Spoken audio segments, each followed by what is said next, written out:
அது நீங்கள் கோயிலுக்கெல்லாம் பொண்ணு சுற்றிட்டு உட்காந்து எழுந்திரிச்சு வரணும். அப்படியே அந்த கோயிலில் இருக்கிற அந்த பூமி இருக்குது பாருங்கள், அப்படியே இறங்கி உள்ளே வாங்கிடும். அது ஃபுல்லாக பூமிக்குள்ளே வாங்கிடும். அது நீங்கள் உட்கார போகும்போது அந்த உடம்புக்குள்ளே இருக்கிற அந்த இந்த சக்தி எல்லாம், தேவையில்லாத சக்தி எல்லாம் அப்படியே சரன்னு உள்ளே இழுத்துட்டு பூமிக்குள்ளே போயிடும். அதுக்கு தான் நம்ம கோயிலுக்கு போகிறோம், அதுக்கு தான் சாமி கும்பிட்றோம், அதுக்கு தான் அங்கே சில விஷயங்கள்லாம் நடக்கும். அது கோயிலுக்குள்ளே தான் நடக்கும். காரணம், கடவுள் கோயிலுக்கு வந்து போகிறதுனால இன்னும் இன்னும் அதிகப்படியான பவர் அந்த கோயிலை சுற்றி இருக்கும். அப்படி இப்போ நான் அங்கே நம்ம கோயிலெலாம் இருக்கு இல்லைங்களா, உள்ளே நீங்களாம் வந்திருக்கீங்க இல்லையா? வந்திருக்கேன் சார்.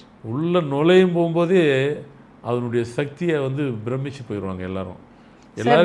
நான் உங்கள் சன்னுடைய பதிவில் கூட சொல்லியிருப்பேன் சார். நான் செல்வியாக முதல்ல அந்த கோவிலுக்கு போனேன் சார். சொன்னாங்க இந்த வேண்டுதலை வச்சுட்டு வாங்க அப்படின்னு. திருமதியாக தான் திருப்பி அந்த கோவிலுக்கே போனேன்.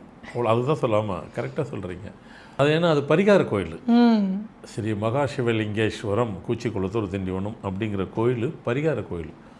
எப்பவுமே வழக்கமாக ஒரு கோயிலுக்கும் பரிகார கோயிலுக்கும் இன்னும் இந்த கோயிலுக்கும் அந்த கோயிலுக்கும் நிறைய சக்தி இருக்கும். பரிகார கோயில் அத்தனை கோயிலுக்கும் சக்தி அதிகம் இருக்கும். காரணம், அவங்க எல்லாம் வந்து போவாங்க. அப்போ நீங்கள் கூட கேட்கலாம், வந்து போகணும், இறைவன் போனாக்கா அப்போ ஸ்ரீ மகா சிவலிங்கேஸ்வரம் சிவன் கோயிலில் சிவன் வந்து போகிறாரா? வந்து போக தான் செய்கிறார். நம்மளால் உணர முடியுது சார் அந்த கோயிலுக்கு முடியுது. ஆமாம், போயிட்டு வந்தவங்களுக்கு உணர முடியும். ஏன்னா இப்பவும் சரி, அங்கே வெளிநாட்டிலேருந்து எவ்வளோ நமக்கு கிளைண்ட் இருக்காங்க, வருவாங்க. ஐயா நான் கோயில் பார்க்குறதுக்காக வந்தேன், உங்களை பார்க்க வரேன்.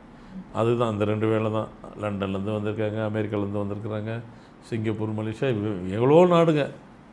அங்கே உள்ள குருக்களை சொல்லுவார், ஐயா நானும் எவ்வளோ கோயிலில் இருந்திருக்கிறேன், ஆனால் தினமும் யாருன்னா ஒரு 2 பேராவது வெளிநாட்டிலேருந்து வர்றாங்களேம்பாங்க. உள்ளூர்காரங்க வர்றது வரட்டும், கம்பல்சரி 2 பேராவது வெளிநாட்டிலேருந்து வருவாங்க. இதுக்குன்னு வந்து அவங்க பார்த்துட்டு சொல்லக்கூடிய ஒரே இது, நானும் எவ்வளோ கோயிலுக்கு போயிருக்கிறேன், இங்கே வந்தாக்க பிரமிப்பாக இருக்குது, இன்னமும் ஒரு பவர் இருக்குது, ஒரு வித்தியாசமான பவர் இருக்குது, என்னென்ன தெரியல, எங்களுக்கு சொல்ல தெரியலன்னுவாங்க. அது தெரியாது. அது